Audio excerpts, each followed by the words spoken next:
बेटे ने माँ को दिया धोखा, रुला देने वाली कहानी। सुनील अपनी पत्नी के साथ अमेरिका में रहता है, जबकि उसकी बूढ़ी माँ अकेले इंडिया में रहती है। सुनील के पिता का 3 साल पहले देहांत हो गया था। सुनील 6 सालों से घर नहीं आया। उसकी माँ हमेशा उसके आने की उम्मीद लगाए रहती है। एक दिन सुनील का फोन आया। सुनील: हेलो माँ, कैसी हो? मैं कल इंडिया आ रहा हूँ।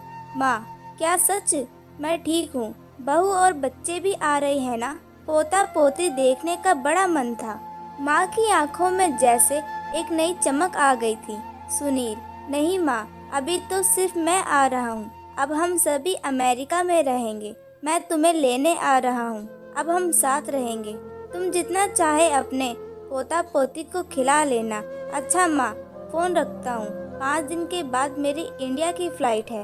माँ: अच्छा ठीक है। माँ की आंखों से आंसू रुकने का नाम ही नहीं ले रहे थे। आखिर इतने सालों बाद अपने बेटे को देखेगी। बेटा 6 साल बाद घर लौट रहा था। 5 दिन बाद सुनील घर आया। माँ ने बहुत प्यार किया। अपने बेटे को उसका मनपसंद खाना बनाया गया। रात को खाना खाते वक्त सुनील ने माँ को बताया कि हमें जल्द ही वापस जाना है। उसे ज्यादा दिन की छुट्टी नहीं मिली। सुनील ने माँ को कहा, माँ जितना भी पैसा, जेवर या कीमती सामान है बांध लो। हम 2 दिनों के बाद अमेरिका चलेंगे। और हाँ माँ, कल मैं किसी प्रॉपर्टी डीलर से बात कर लूँगा मकान बेचने के लिए।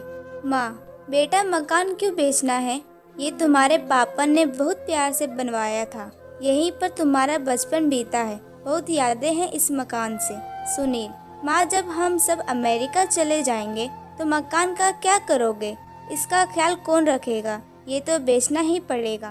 बेटे की खुशी में ही माँ की खुशी थी, इसलिए मान गई।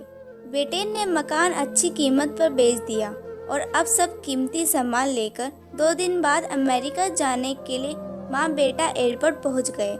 एयरपोर्ट पर सुनील ने माँ को एक कुर्सी पर बिठा दिया और कहा कि थोड़ी देर में टिकट और फ्लाइट के बारे में पूछ कर आता है। 1 घंटे बीत गया, लेकिन सुनील नहीं आया।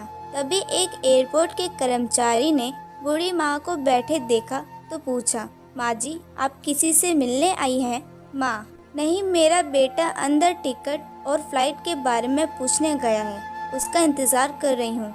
आज हम अमेरिका जा रहे हैं। कर्मचारी: लेकिन अंदर तो कोई नहीं है और अमेरिका की फ्लाइट तो 30 मिनट पहले जा चुकी है।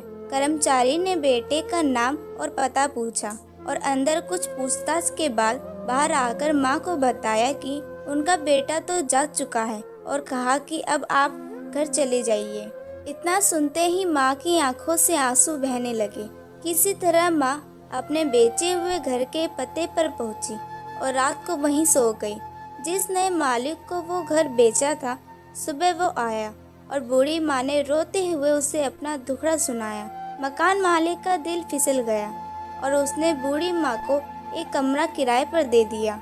कुछ दिन बाद उस मकान मालिक ने सुनील की माँ को कहा, माँ जी, अब आप अपने किसी रिश्तेदार या सगे के पास जाकर रहिए, क्योंकि अब आपकी उम्र बहुत हो गई है और कोई तो चाहिए जो आपका ध्यान रख सके। बूढ़ी माँ ने कहा, शायद मेरा बेटा अपनी माँ के बारे में सोचकर वापस आ जाए, तब उसका भी तो ध्यान रखना पड़ेगा। इतना सुनकर मकान मालिक भी रो दिया। माँ बेचारी अकेले में रोकर अपने बेटे को याद करती रह गई। दोस्तों, जिस तरह सुनील ने अपने माँ को धोखा दिया और उसके साथ बुरा किया, लेकिन माँ तो माँ होती है। वो कभी अपने बेटे का बुरा नहीं सोच सकती। उसका प्यार हमेशा ऐसे ही बना रहेगा। जो व्यक्ति अपने माँ बाप को खुश रख पाया, वही है असली पुत्र, वही है असली संतान और वही है यही मानने में एक अच्छा इंसान। तो दोस्तों, आपको हमारी कहानी कैसी लगी हमें कमेंट में ज़रूर बताएं। कहानी अच्छी लगी हो तो वीडियो को लाइक करें और चैनल को सब्सक्राइब करना ना भूलें। वीडियो देखने के लिए बहुत बहुत धन्यवाद।